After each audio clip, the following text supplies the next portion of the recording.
Crispy Sport è nata nel 1975. L'obiettivo era quello di realizzare delle calzature di qualità adatte a soddisfare le passioni dell'utente esperto. Utilizziamo sin dagli inizi i migliori materiali per realizzare le calzature e ci affidiamo ai migliori partner della filiera calzaturiera.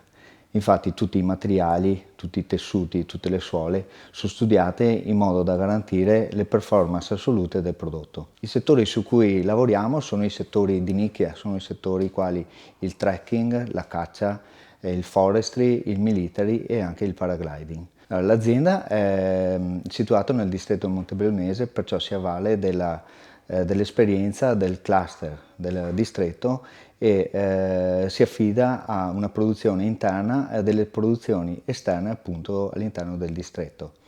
Nella produzione interna ci sono delle enormi esperienze e maestranze che ci permettono di sfruttare appieno il brand del Made in Italy. Durante gli anni l'azienda ha saputo adeguarsi a quelli che sono state le evoluzioni del mercato e i cambiamenti del mondo in genere. Per realizzare il progetto Welfare ci siamo rivolti a Confartigianato per la stesura del relativo piano aziendale. Da sempre l'associazione ci segue nella consulenza contrattualistica ed elaborazione paghe dipendenti e questo ci ha permesso di costruire un progetto che è stato accolto con grande entusiasmo.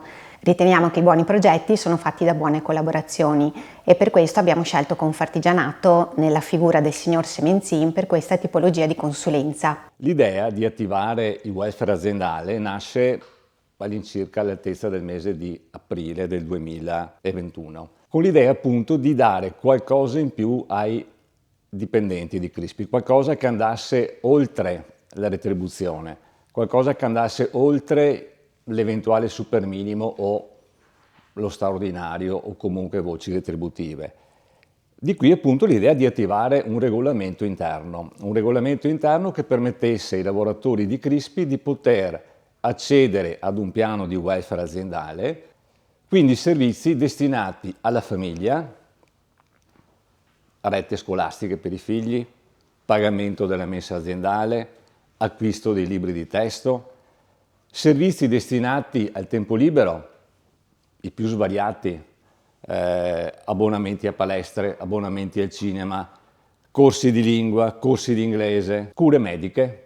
Il welfare può essere uno strumento che qualsiasi tipo di azienda, dalla più piccola alla più grande, può utilizzare e crearsi come un vestito fatto su misura.